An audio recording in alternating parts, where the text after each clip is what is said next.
அனைத்து உரிமை குரல் நண்பர்களுக்கும் வணக்கம். என்னதான் எனக்கும் சீமானுக்கும் 1000 கருத்து வேறுபாடு இருந்தாலும் அவருடைய வளர்ச்சியை குறித்து நம்மளால பாராட்டாம இருக்கவே முடியாது அப்படின்னு சவுக்கு சங்கர் பார்த்தீங்கன்னா தற்போது பேட்டி அளிச்சிருக்காரு. இது குறித்து அந்த வீடியோல முழுமையாக பார்க்க போறோம், வாங்க பார்க்கலாம். ஆரம்ப காலத்தில் திமுக கட்சியை கடுமையாக விமர்சனம் பண்ண ஒரு காரணத்தினால பத்திரிகையாளர் சவுக்கு சங்கர் பார்த்தீங்கன்னா தொடர்ச்சியாக சிறையில் தள்ளப்பட்டிருந்தார். அது மட்டும் இல்லாமல் முடிஞ்ச அளவுக்கு இனிமே ஒரு சிறையிலிருந்து வெளியே வந்த பிறகு திமுக கட்சி குறித்து விமர்சிக்கவே கூடாது அப்படின்ற காரணத்தினால திமுகவுக்கு ஆதரவாளராக இருக்கக்கூடிய நிறைய காவலர்கள் பார்த்தீங்கன்னா சவுக்கு சங்கருக்கு சிறையிலேயே பல்வேறு கொடுமைகளை கொடுத்திருந்தாங்க.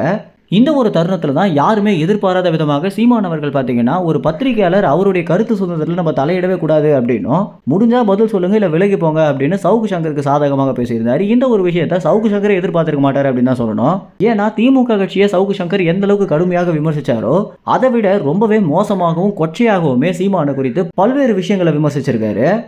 இருந்தாலும் சீமான் இந்த மாதிரி ஒரு நேர்மையான நியாயமான அரசியல்வாதியாக நடந்துப்பாரு அப்படின்னு யாருமே எதிர்பார்த்துக்க மாட்டாங்க அப்படின்னு தான் சொல்லணும். இதற்கு பிறகுதான் சீமானை எதிர்த்த பல பேர் கூட என்ன சொல்லியிருந்தாங்க அப்படின்னா, உண்மையிலேயே ஒரு அரசியல் அறிவு அரசியல் நாகரிகமுள்ள அரசியல்வாதி அப்படின்னா அது சீமான் மட்டும்தான் அப்படின்னு சீமானை விமர்சித்த பல பேர் பார்த்தீங்கன்னா சீமானை அந்த ஒரு தருணத்தில் புகழ ஆரம்பிச்சிருந்தாங்க.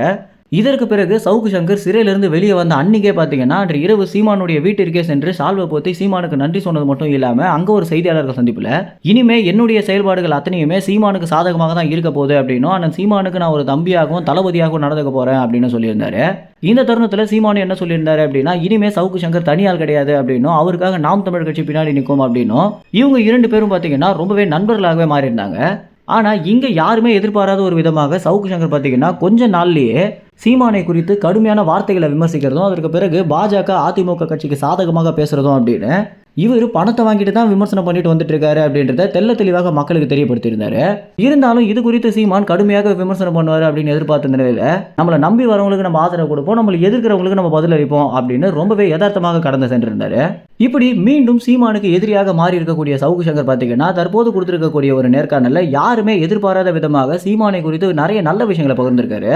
அண்ணன் சீமான் அவர்களோட நான் ஒரு நண்பனான பிறகு கூட அவருடைய நிறைய கொள்கைகள் எனக்கு நிறைய கருத்து வேறுபாடு இருக்கு அப்படின்ற காரணத்தினால தான் நான் அவரை விமர்சிக்கிறேன் அப்படின்னும், இருந்தாலும் அண்ணன் சீமான் அவர்களுடைய இந்த 14 ஆண்டு கால அரசியல் வாழ்க்கை அப்படின்றது நம்மளால் நினச்சி கூட பார்க்க முடியாது அப்படின்னும், ஏன்னா அவ்வளோ கஷ்டங்களை தாண்டி வந்திருக்காரு அப்படின்னு நிறைய விஷயங்களை பார்த்தீங்கன்னா சீமானுக்கு சாதகமாகவும் சீமானுடைய அரசியல் வாழ்க்கைக்கு ஆதரவு கூட்டும் வகையில் தான் பார்த்தீங்கன்னா சவுக்கு சங்கர் தற்போது பேசியிருக்காரு. இந்த ஒரு இடத்துல நெறியாளர் பார்த்தீங்கன்னா நீங்கள் சீமானை குறித்து பல்வேறு விமர்சனம் பண்ணியிருக்கீங்க, இப்போ ஏன் இந்த மாதிரி சீமானுக்கு சாதகமாக பேசுறீங்க அப்படின்னு கேட்கும்போது, அரசியல்னு வரும்போது வேற ஒரு தனி மனித உறவு அப்படின்றது வேற, உண்மையிலேயே நான் சீமான் அவர்களை நான் பெரிதளவில் மதிக்கிறேன் அப்படின்னா அவருடைய அரசியல் கொள்கைகள் மேலே தான் எனக்கு நிறைய முரண்பாடு இருக்கே தவிர ஒரு தனி மனித நபராக நான் சீமான் அண்ணனை என்னுடைய ஒரு சொந்த அண்ணன் போல தான் பார்த்துட்டு வந்துட்டு இருக்கேன் அப்படின்னு சவுக்கு சங்கர் பேசியிருக்காரு. இந்த ஒரு தகவல் குறித்து என்ன நினைக்கிறீங்க அப்படின்ற உங்க கருத்துக்களை கமெண்ட்ஸ்ல தெரிவிங்க. நன்றி, வணக்கம்.